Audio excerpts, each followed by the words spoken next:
Hi, I'm Janice Irwin, and moderating a show today with George Kansas, author and speaker. Hi, George. How Hi, are Janice. you? I'm great. Thanks. Thanks for having me. I asked you to come so that we could talk about your thoughts on survivorship. Would you share with the audience what you've been going through in the past few years? Sure. Well, as you know, two years ago, I was diagnosed with a rare form of leukemia. It's called hairy cell leukemia. It's proven to be a very manageable disease. A lot of the stuff that we've talked about before, and the stuff what I really enjoy talking about, are the thoughts and ideas that I became very mindful of before I got my diagnosis, when I thought what I had was going to be fatal. And the reason why that question even came up was because by the time I was diagnosed, I was completely wiped out, totally exhausted all the time. My kids literally were lifting me out of bed in the morning. Come on, you gotta Wow. make us breakfast or make us lunch or whatever. They would literally hoist me out of bed in the morning. And the reason it was because my bone marrow had been, over the course of probably about a year, completely depleted. And so I was living on a blood supply that was dwindling because I wasn't making any new blood. So I Wow. was getting more tired and more tired and more tired. So by the time I was diagnosed, I was really wiped out and thinking, wow, I don't know how much time I've got left. Um, so, so that's what, that's, that's sort of the background of a lot of the stuff we're going to talk about. So you just really, like, maybe within a year before you got the official diagnosis, just started feeling like more and more tired and just couldn't really get up any energy, and did you have loss of appetite or? Well, what was interesting is that I was working so hard, consulting business and speaking and my law practice and all these different things that I was involved with. And I just started a little boutique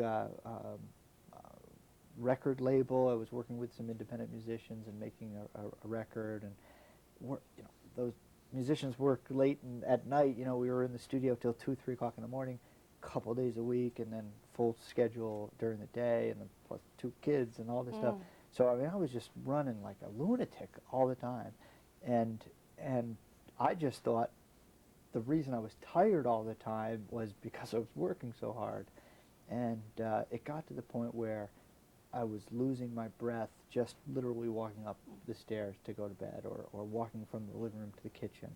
And the sort of straw that broke the camel's back was a week before my diagnosis. We went skiing, my kids and I, and my sister and her boys, and my dad and stepmom. We were all skiing real hard, and the last run of the day, I got this incredible, just this ripping pain across my chest, like literally my lungs were on fire.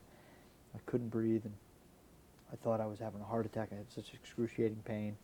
I went to see a heart doctor, and they couldn't tell from all the tests they did that anything was wrong. The only way to know for sure was to actually go in with a catheterization, they call it. They go up through a blood vessel in your leg, and they go all the way up into your heart and look. And if there's a blockage, they open it up. So here I am, 40 years old, in relatively good shape, thinking, oh my gosh, we're talking about heart surgery here. Yeah, It's wow. crazy. And so we did all the preparations that were necessary for that, to do this emergency procedure the next day, the next morning. And the doctor calls me like an hour later. And I remember this so vividly because I was right in front of the hospital in my car. I answer the phone, and the doctor says, well, the good news is there's nothing wrong with your heart. The only question is why you only have about 20% of the blood in your body that you're supposed to have. Wow. He says the kind of numbers that you have, most people with those numbers are unconscious. And that really, opened my eyes, sort of kind of scary. And that afternoon, I went to the hospital. Was there a point then that you saw this as a fatal event for you, that this was it, you were going to die now? Well, what really concerned me was that they didn't know what was causing this. And I knew that they would find out eventually, but what concerned me was, as long as they didn't know, my first assumption was that I had what my mom had suffered from just 5 years earlier and had died from. She had a very aggressive form of cancer, and she died Pretty 6 months. quickly, Yeah, right? unfortunately, yeah. And uh, so my sort of instinct was, oh my gosh, I got what my mom had. Oh. And so I was, and because she had died within such proximity to her diagnosis, I thought, okay, this is what, I'm going to be dead in 6 months. And the real sort of magic of all that was it forced me to think about, you know, that idea of what if you knew you were going to die, you know. I thought, okay, what are the things that are really important to me? And what happened was, you know, I had been teaching this stuff for 10 years to people, and what was this sort of magic moment, this revelation to me in a way, was when I really sat down and thought about all the things that I would seek to do over the next 6 months. If I knew that was going to be my last 6 months, I realized that I wouldn't change anything that I had been doing. That had to be good. It was the most amazing thing for me, Janice, because I felt like it was this huge validation of the way I had chosen to live my life. I wouldn't change the way I interacted with my kids. I wouldn't change the way I you know, the things I chose to do. I wouldn't change the fact that I was trying to finish a book. There were all these affirmations for me. And I thought to myself, I mean, there were obviously some things that I wanted to change a little bit. Like, you know, I think if somebody tells you they don't have any regrets, they're probably trying to sell you a diet pill or something, you know. I mean, it's like, I don't think that's possible. If you're out there trying things and risking things, of course you're going to have regrets. But on the whole, overview of things, it was a big affirmation for me. And what that really did was allowed me to take a real honest look about those things that I would want to change. And we'll talk about that forever too. So. Well, I think that was the one thing that I was so curious about, or am, is about your motivation. Because I've seen you as a motivational speaker, and you're out there speaking to hundreds of people at one time about motivating themselves, whether it's career or relationships or whatever. And then having gone through the challenges and the trials that you have with the cancer recovery, my big question is, how does George do it? I mean, how do you stay motivated from, you know, a point where, okay, this could be fatal, or, you know, what's my future going to be now? How might my life change, or what am I going to do to stay motivated to get through that and to go into what you've been able to accomplish in the past couple of years? I mean, you just ran a marathon. You know, Yeah, I mean, there are people like me out there that, you know, I've never run a marathon, and certainly surviving from a cancer diagnoses, and then to be out with a marathon, it's like there's got to be motivation there. And what do you think has really been, can you tap into like one concrete thing or several concrete things that were your motivation from diagnosis to through recovery? Yeah, that's a big question. I think, Yeah. well, I think that, you know, the same things that inspired me to, well, in a nutshell, I had always had a very clear idea of what was important to me. You know, my children, my family, the things that I teach, these things were always priorities for me, and I gauged most of the decisions that I make on those priorities. I say most because we all do stuff that isn't consistent with that sometimes, and that's just the way it is. Yeah, I know what we think, you know, we want to do and what we do. Yeah, can be you know different, that sure. we're in a fitness program and we have a hot fudge sundae, or you Yeah, know, yeah. I mean, just sometimes You're we do talking about me inconsistent now. things. No, I'm talking about me. You know, that's you know, we're humans becoming. We're not born perfectly, and we learn along the way. You know, but on the grand scheme of things, the same priorities that I sort of, you know, put out in front of me when I thought I was going to die are the same priorities that I applied when I committed to healing, and the same priorities that I apply when I committed to taking myself beyond healing and improving my fitness so that I could run the marathons, and basically the power that can come from that. And for me, it was just having a very clear understanding of that when I was sick, and I said to myself, okay, well, what's my motivation to heal myself? And the same thing. I've got kids to raise, to be healthy, self-actualized, interdependent people. I've got a lot of lessons still to teach. I've got books to write, speeches to give, and that is what kept me going, And then when I was able to get better, again, same thing. I had written. We've talked about this before. I'd worked with, just blessed to work with a lot of athletes and entrepreneurs and people who are challenging themselves always in their lives and hiring me to help them break down those barriers and keep going. And I'd written a book for marathon runners. Never run a marathon in my life. I had worked with a marathon runner. I helped her break down some emotional barriers so that she could do better and improve her running. And the book is very well received by marathon runners. Over the years, people have said, this is a great book. And it's nice to hear that, but you kind of don't believe it, And my sister, when I was sick, she says to me, you wrote the book. And I thought she was speaking metaphorically, and she's like, no, seriously, you wrote the book. You've got to read your book. And I did. I had my kids. This is the actual book. It's got my journal entries and everything in it. And I worked with it every day. I applied the same principles that I would encourage an athlete to apply to my healing. The meditation principles, the ideas of keeping in the forefront always what's important to you, and just one day at a time, got through it and pushed myself through it and expanded my thinking. Just kept charging through it. Was there a point there that you wanted to give up?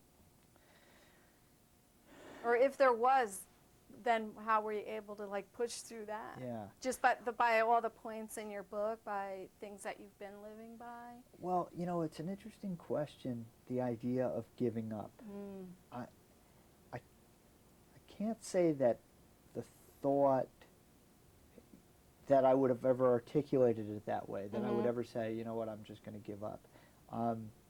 I think I can understand how people might feel that way or think that or have that thought come across their mind, because I understand what pain is and what feeling so horrible that you can't imagine living another minute like that feels like.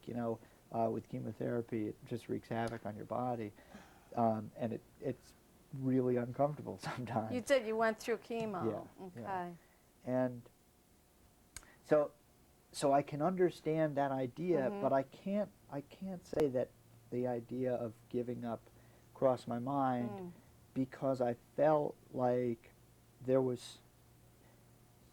because at that point where I didn't know what I had, I made a decision that whether I had a week left or whether I had a lifetime, 10 years left, I still was going to commit to doing the same things. Raising my kids, teaching the lessons, finishing the books. And that's what really got me through. So I wouldn't say that I was at a point where I felt like giving up, because I sort of recognized then, as I try to do every day, that look, I may have 2 days, I may have 20 years, I may have 50 years, who knows? None of us do know.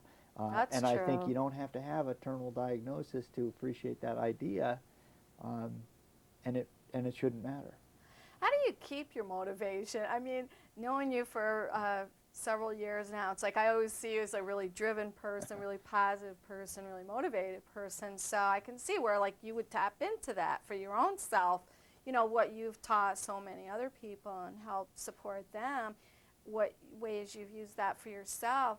I just wonder, how do you keep that going? Only because I know for myself, I'll be out exercising and eating well and doing all these really great things, and then the more I feel better, the better shape I'm in, but just the better I feel, okay? Because I go by how I feel. Right. I'm like, I could slack off. I don't have to go today, or I can have that, all the ice cream I want. Or I can, I don't need to exercise for 3 months. Or so for me, I just know I always kind of keep falling back and not keeping that balance. So I wonder how you use, again, is it the same principles again to keep going? I mean, I don't know, unless you experience going back and forth, I do. No, To keep that balance. Yeah, I understand the question. I mean, I think we all struggle to a certain degree. I think it's the human condition to, you know, like Sisyphus, where we keep pushing the rock and then it rolls back down. Yes. You know, we're always going to have moments where we feel like we've backslid,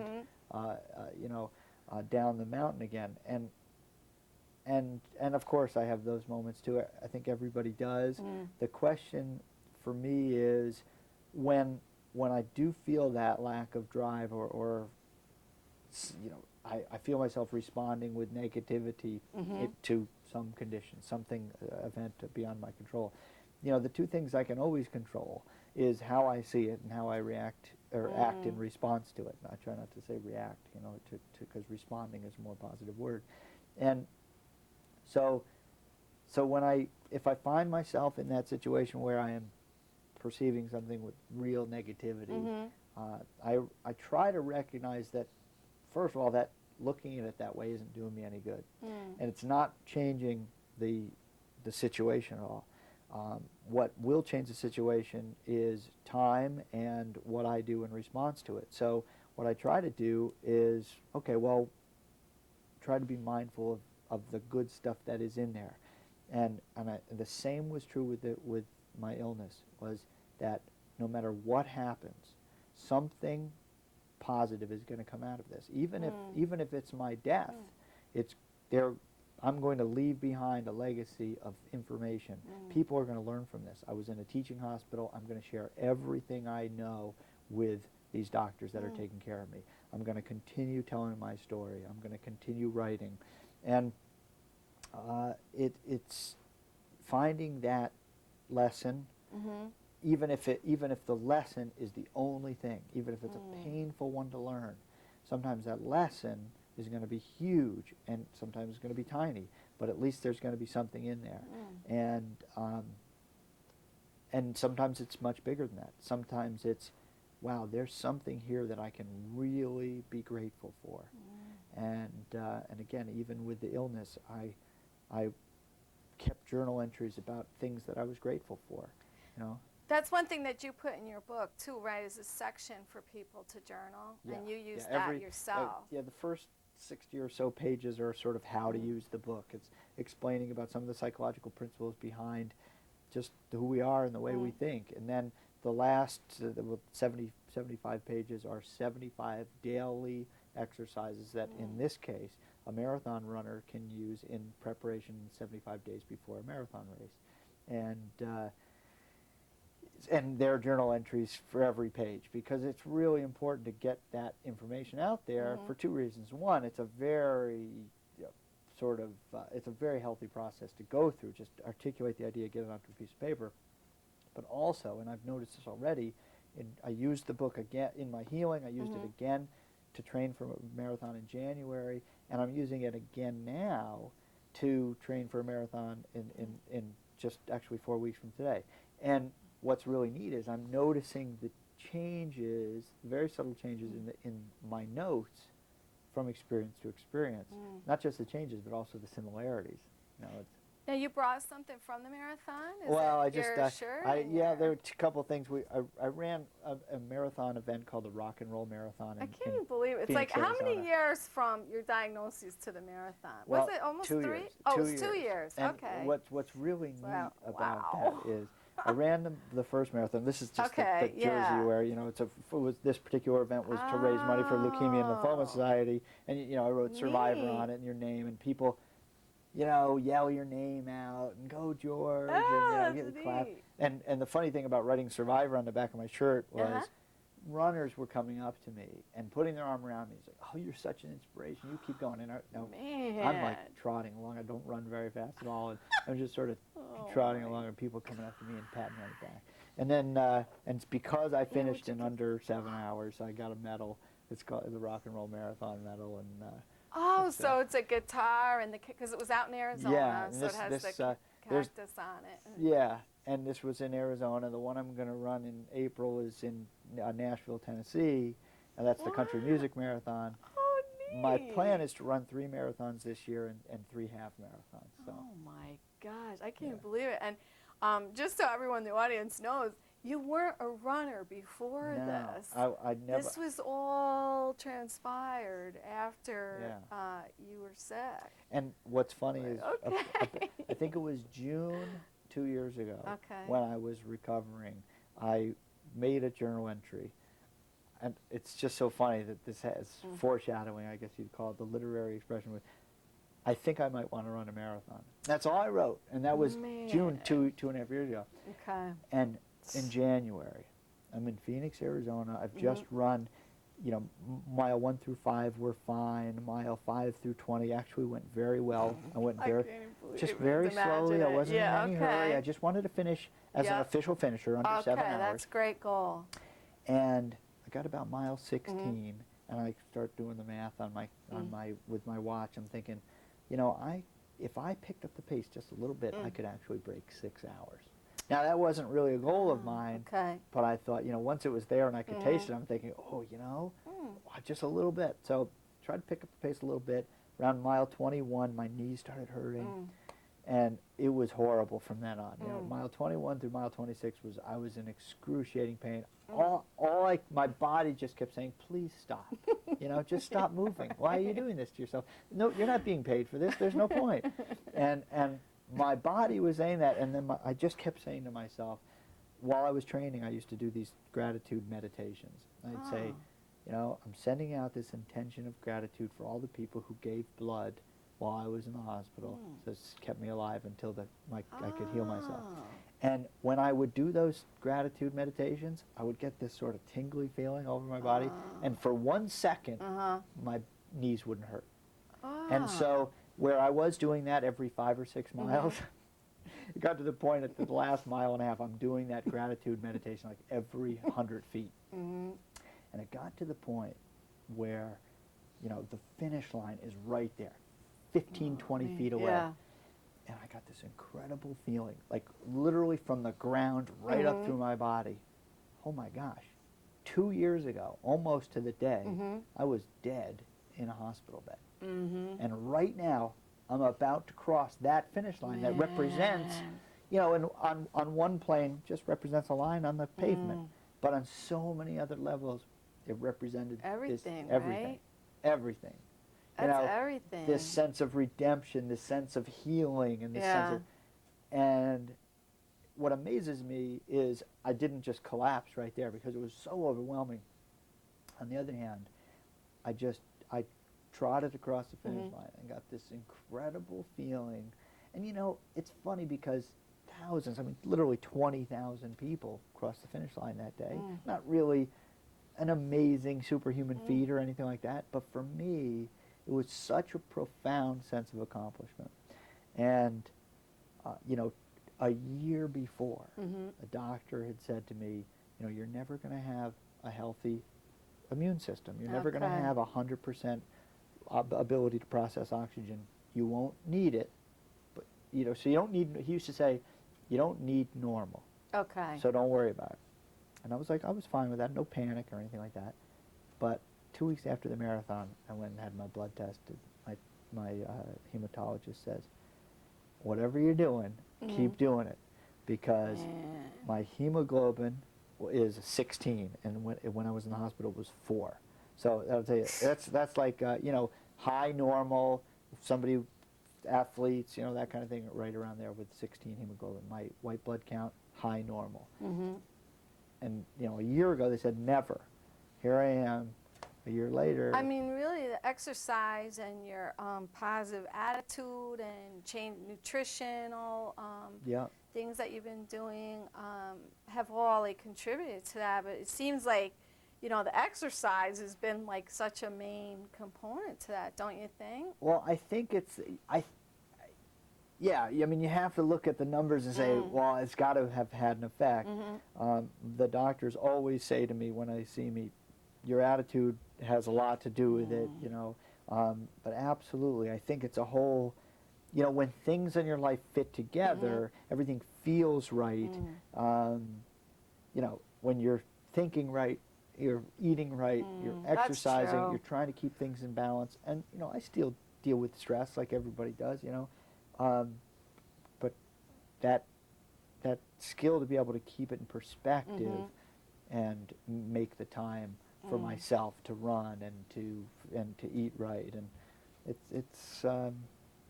it all comes into play, and the synergy, I guess, is a way to look at it. George, how can people get in touch with you if they want to like find out more or find out about your book or just whatever you want to communicate? Well, that's great. with? Well, you know, if anybody's interested in finding out more about the book, they can get a free sample page, basically like a free chapter. It's sample pages from the book. They just need to send me an email or go to my website. My email is gpk@georgepkansas.com. The website is www.georgepkansas.com. That's great because I think you're just, I don't know, to me, like so, you know, encouraging and really inspiring for people to go through steps in recovery for whatever reason. And just to see here you are, I mean, you couldn't look any healthier, and your lifestyle certainly proves that you're, you know, on a positive road with recovery. Wow, thank you. It feels good, and I'm very fortunate and very grateful. You know, Thomas Jefferson, I'm paraphrasing here, but he said he was a firm believer in good luck. The harder he worked, the more he had of it. And I feel that way. It's like we can have an influence on what we attract to ourselves by having a positive attitude and approaching things with gratitude. And I appreciate you having me here to talk about it. Thank you so much. Thank you. Thank you. Okay. Bye, George. Thanks.